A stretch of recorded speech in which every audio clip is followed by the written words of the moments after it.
Metroid, Fallout, Dark Souls, Bloodborne, we got so many video games. Wow.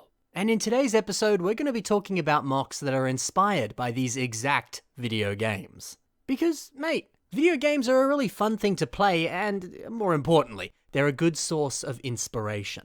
The great character design in these games, it's enough to motivate you to pick up those bricks and get building. So let's see what others have done and how they've been inspired by video games. And we'll see if that gives you a little bit of inspiration and motivation as well. Starting off strong, we have Samus by Eero Okanonen. Now obviously this is the character from the video game Metroid. And actually they've built Zero Suit Samus and Samus in her very famous armor as well. We'll take a look at both today.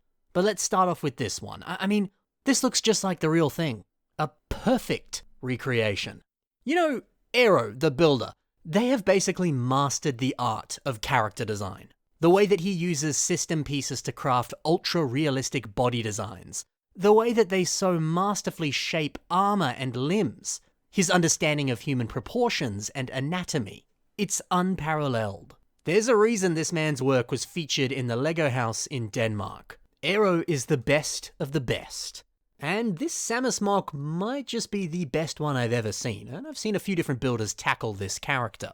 Look at the clean and crisp look of the armor, the way that each section flows beautifully into the next. It's impeccable. Plus, you know, this isn't a static statue. It does have some level of posability to it. A few other nice details include these yellow macaroni pieces on the side of the torso. The way that they're tucked into the chest, it's such a snug connection. The way that this hugs up against those other system elements, I think it's wonderful. Now, yeah, this is a very system-heavy mock, but when we look at the feet, we can see these feet pieces are the exact same ones that appear on Nex 2.0. I mean, hey, the texture and the rough shape of this piece, it pairs quite well with all of these other system parts. I mean, this mock itself is proof that you should be mixing your system and your Bionicle pieces together. That way you'll end up with some pretty good results. Much like this mock. Over to Zero Suit Samus now. And again, this is a pretty close match to the game's source material. I mean, even the way that Eero has matched her flowing ponytail. Amazing. It's always a pleasure to see flowing movement and motion captured with Lego bricks.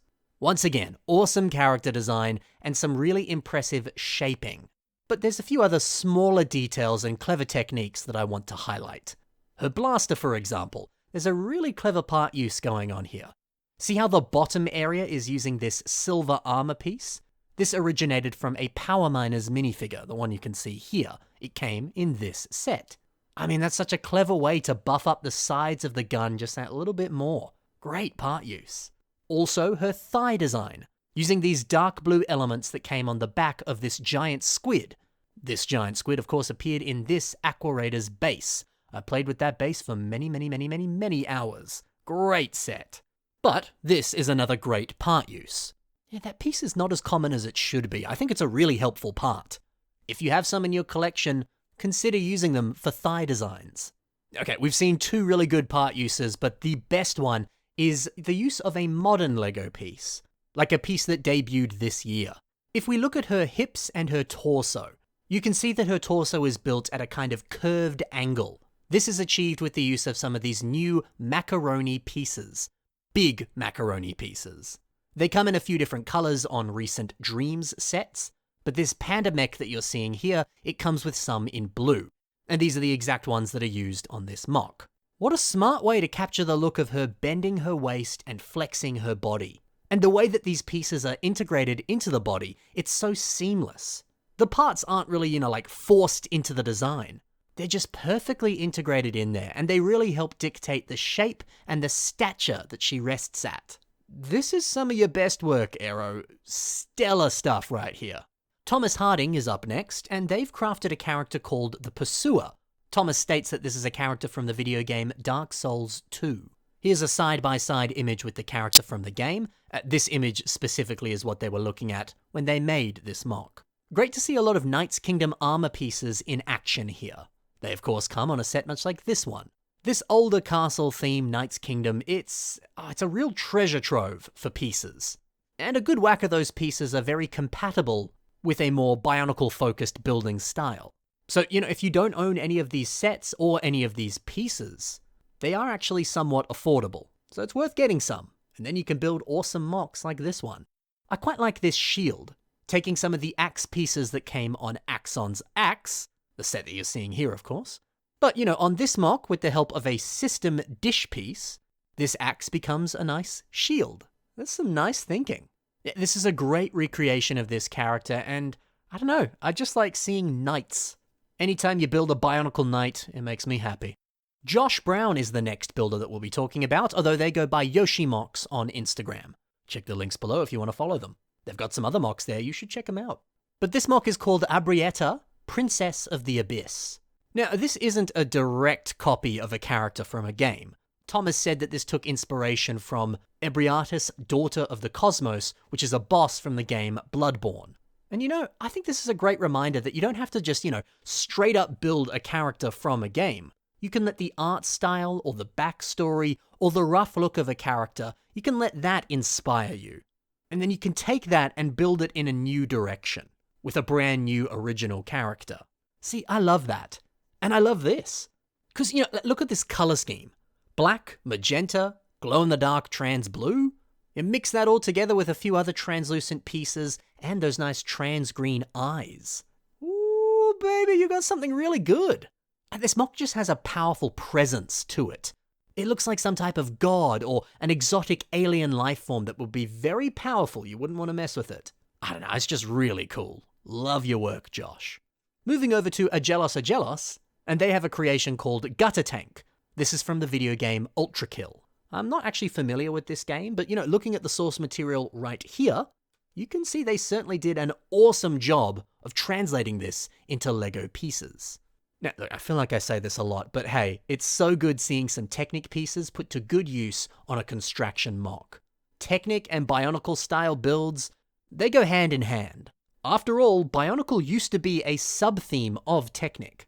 The early sets were branded as Technic, so it kind of works, I mean, look at this. We got Technic panels all over the place. We have wheels from certain Technic sets.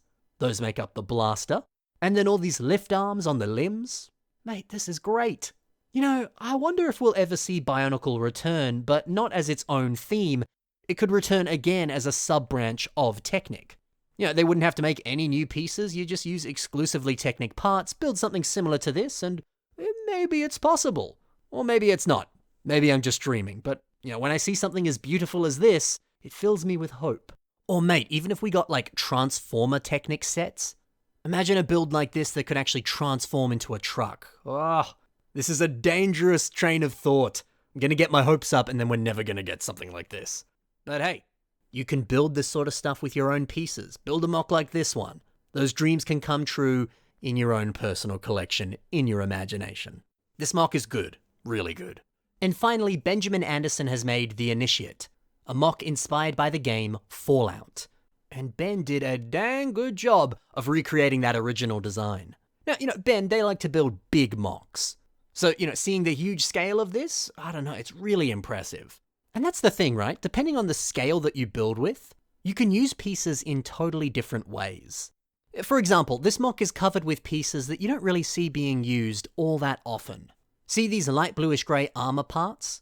These come on the Reinhardt Overwatch set that you see right here. Given the larger size of this mock, these really were the perfect finishing touches. On a smaller scale build, or even a, kind of Toa-sized build, these pieces might be just that little bit too big. Maybe you could put them on shoulders, but they would be bulky shoulders, right? But on a Titan-sized build like this, you can put them anywhere and it's going to look pretty good. And it's not going to look too big, Oh, I also enjoy this huge blaster. Using those tread pieces for an ammo belt, nice touch. And I mean, come on. What makes a big mock even better? An even bigger gun. This slaps. Great mock. And we had a lot of good video game themed mocks in today's episode. If you enjoyed seeing the builds of these different builders, be sure to check the links in the description below. You can go and check out some of the other stuff that they've built by clicking on the links below. Also in the description below and on your screen right now is the submission email. Send me whatever you can to that email address, and I'll do my best to feature your mock in an upcoming episode. Thanks for watching, love you tons, happy building, and bye for now.